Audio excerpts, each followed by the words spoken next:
2000, para nosotros, a nivel nacional, fue como institución, pues fue aquellos momentos fáciles, un proceso electoral muy competido,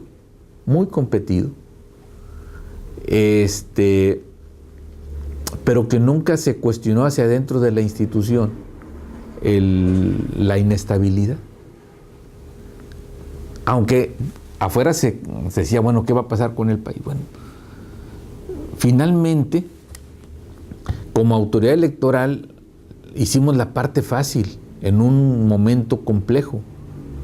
La parte fácil en ese momento era, como lo fue, entregar la constancia al que ganó. Más aún, un partido que hasta ese momento era de oposición. Entonces le entregabas la constancia al ganador por primera vez, después de más de 70 años, y por primera vez en un partido político, en la época moderna de la democracia mexicana, a un partido que de los llamados de oposición. Entonces, recuerdo todavía que salía casi a las 7 de la mañana y tuve que ir a hacer un asunto personal. Y me dijo alguien, oiga, los felicito. ¿Por qué? Pues porque, digo, señor, venimos entregando constancias de mayoría desde 1991 al que tiene mayoría de votos. Sea del partido. Sea el partido que sea. Hoy cumplimos nuevamente, simplemente con nuestra función. No nos interesa quién gana, no nos interesa quién pierda, nos interesa el procedimiento. Entonces, esa era la parte fácil. En 1991, 94, 97, entregar una constancia de mayoría al hasta ese momento partido oficial, que se decía, era siempre una cuestión impugnada, señalada. Entregar una constancia de mayoría a un candidato ganador de un partido de los llamados de oposición era cosa de reconocimiento. Entonces, en el distrito donde ganaba un partido de oposición, felicitaban a la autoridad y excelente trabajo. Y donde ganaba lo que se decía partido oficial, pues siempre era impugnado. Te digo, el árbitro tenía algo que ver. Se fue cambiando. Se fue cambiando, se ha ido cambiando mucho. Nosotros podemos decirlo ahora, ya tenemos varios años interactuando con todas las fuerzas políticas, como siempre lo hemos hecho, pero con el respeto de las fuerzas políticas. ¿Por qué? Porque la alternancia en las diputaciones, bueno, ha sido una realidad ya ahora permanente por todo el país. En las senadurías, igual. Y en la presidencia, bueno, pues ya van 2 veces que se cambian de partido y no pasa nada en el país. Es decir, el país sigue funcionando, las instituciones siguen funcionando. Entonces somos un país de instituciones. El proceso electoral que recordamos más complicado sería aparentemente el del 2006. Bueno, es inédito también. Sí, pero el 2006 es el proceso electoral, la jornada electoral, no el proceso, la jornada electoral más limpia de todas. No hay señalamientos, hay una disposición de todos en construir una jornada electoral limpia, ejemplar. Todos. Pero el asunto se complica cuando tienes todas las actas y sabes quién ganó y quién perdió. Y entonces comienza el debate post jornada electoral. Durante la jornada electoral en Tamaulipas no recuerdo si hubo 3 o 7 incidentes. Nada. Y toda la jornada construida con la participación de todos. No hay ningún escrito de protesta en ninguna casilla por la jornada o por el escrutinio y cómputo que no estuvieran de acuerdo con lo que se estaba contando. No hay ningún señalamiento. Pero cuando ya sabes cómo estuvo el resultado, se complica todo lo posterior. Ahora, quizá lo complicó la diferencia tan prácticamente nada, 0.1%, creo que fue la diferencia. No, la diferencia es la no aceptación de la derrota con la diferencia que sea. Es decir, cuando entras a esto, solamente uno va a ganar. Bueno, pero por ejemplo, en la elección del 2012, Enrique Peña Nieto gana por más de 3 millones de votos. Y Calderón ganó por nada. Bueno, nada, prácticamente, ¿no? Bueno, y eso finalmente te da, o le dio... Porque veníamos también de una cultura política, cultura entre comillas, de que si como partido de oposición me acerco a 10 puntos, descalifico la elección. Si como partido, ¿por qué? Porque, o a un 5%, ¿sí? Pero acercarse al punto y fracción por ciento, pues no era nada más, ni siquiera, si antes con un 5 o con un 10 decía que era empate, pues con eso no nada más empaté, gané. Y me robaron. ¿Por qué? Porque tú tienes toda la maquinaria del Estado, ¿sí? Y yo no. Ahora, por esa sensación, ¿no? ¿Esos argumentos en algún momento dañaron al IFE como institución? Claro que sí, porque se le atribuía al Instituto Federal Electoral cuestiones que, se le imputaban actos que nunca fueron demostrados, de imparcialidad, no es cierto, ¿sí? De un mal manejo en las urnas, no es cierto. Se nos reclamaba que no quisimos abrir paquetes porque no dependemos ni estamos para cumplir caprichos de nadie. ¿Quieres que abramos paquetes? Haz la ley. El Instituto Federal Electoral se ajusta y todo su compromiso ha sido conforme a la ley. No está en la ley, no lo hago. Oye, que es muy burocrático eso. Esa es la solidez de la institución. ¿Sí? Oye, que la votación salió dividida. A ver, la fortaleza de la institución no está en que todos acepten o que haya unanimidad. La fortaleza de la institución está en que sus actos sean conforme a la ley. Y ahora, si no estás de acuerdo, llévalos al tribunal. Cuando el Instituto Federal se negó a abrir paquetes, se pensó que el instituto quería cubrir algo, porque se manejó mediáticamente así. Bueno, pues no es cierto. Tan no es cierto que cuando el tribunal ordena abrir 30,000 paquetes en el país, los resultados no cambiaron, absolutamente ningún resultado. Y se abrieron. Sí, pero ya por orden del tribunal, porque había medios de impugnación.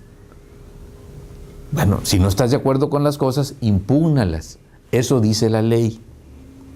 Entonces, ¿sí le afectó? Claro que sí, la institución, estamos hablando cuando esa diferencia tan pequeña entre el primero y el segundo lugar, pues habla de una parte importante de la sociedad, habla de una parte importante, muy importante de la sociedad, que no creía en los actos de la institución.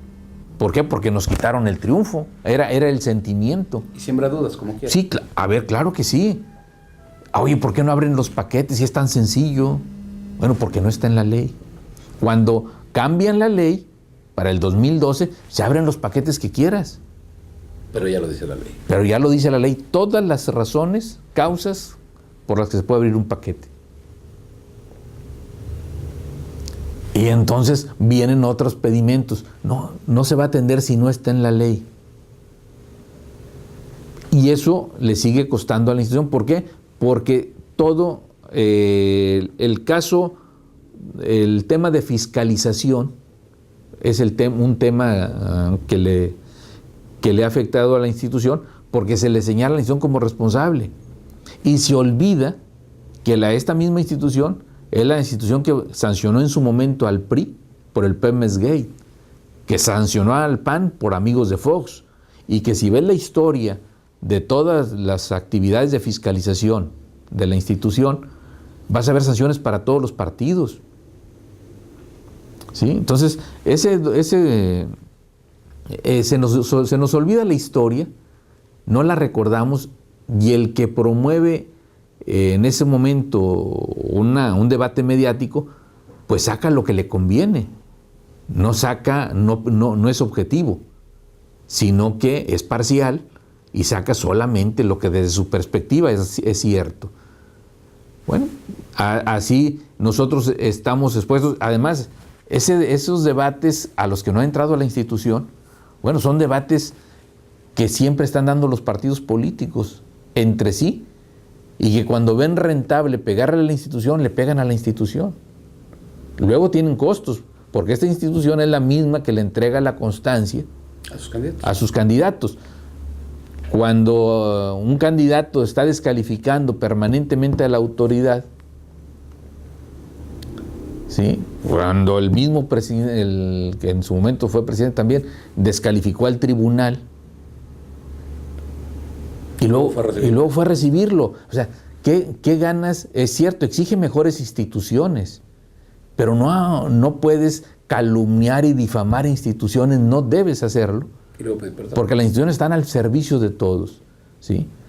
Y si no está la institución, si no es la que merece el país, no merece la sociedad, pónganse de acuerdo los políticos, reformen la ley y hagan otra institución.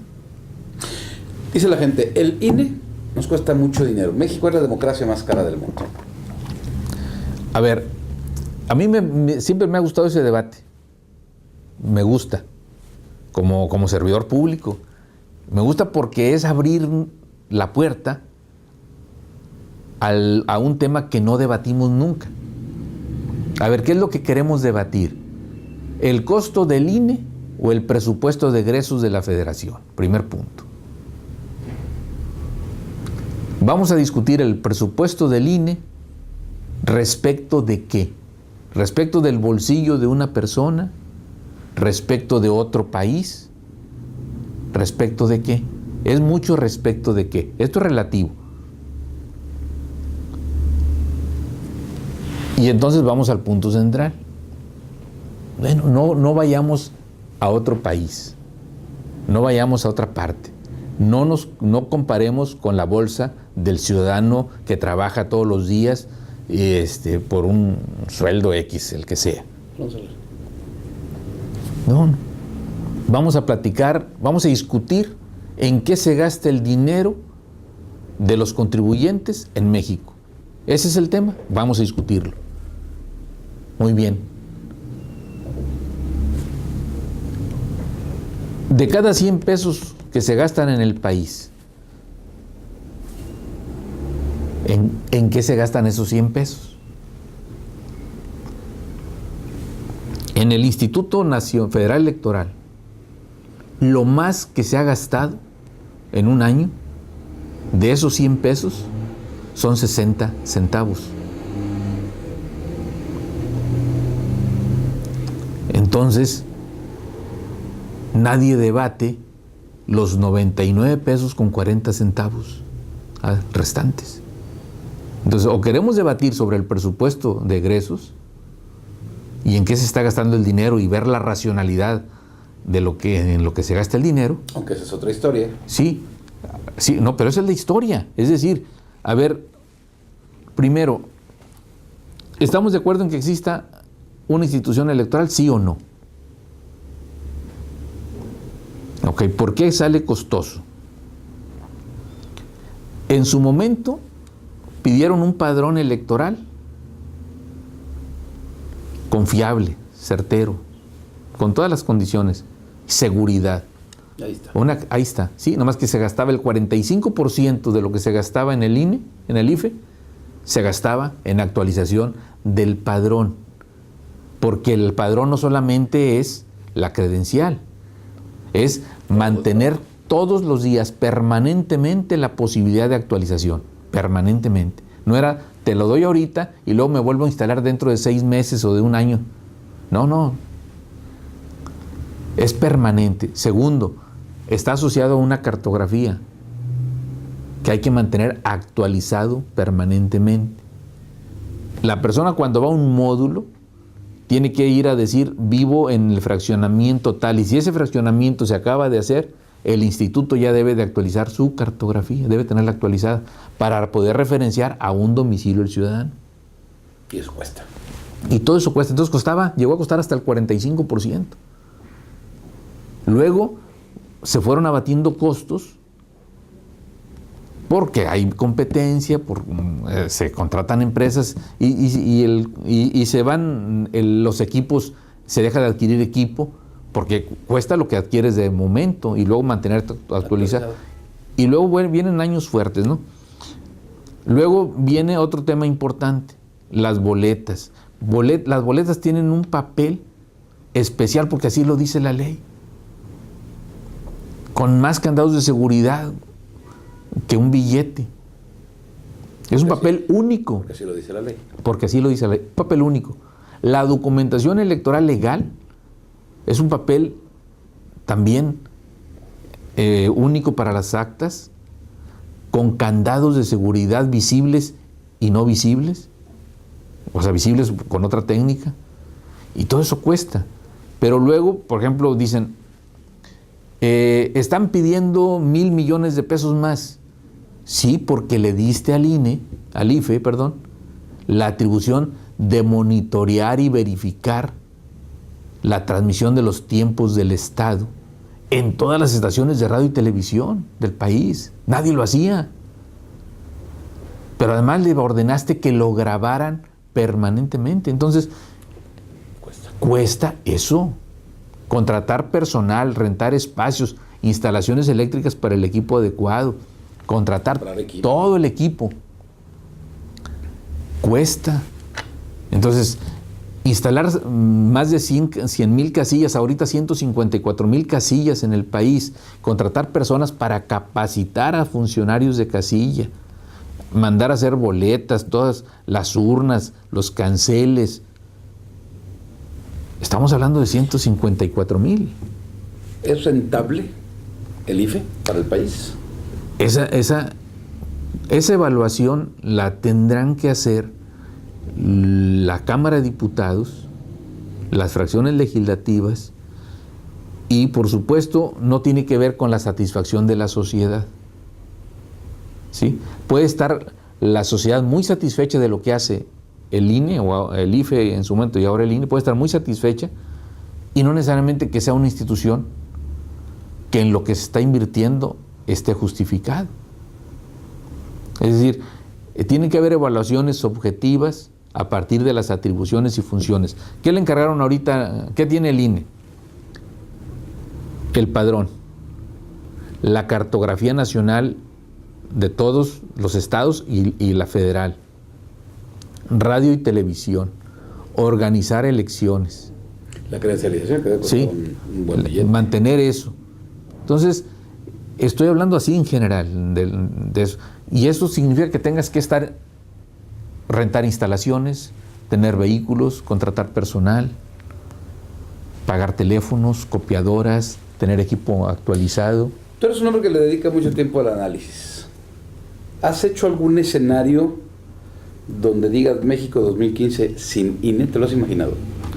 No me imagino ningún país sin una institución que organice las elecciones, llámese como se llame la institución. O sea, una democracia, un sistema democrático, algo que lo caracteriza es que sus elecciones periódicas. Y dentro de una elección, la primera certeza que debe haber es quién sí puede votar y quién no puede votar.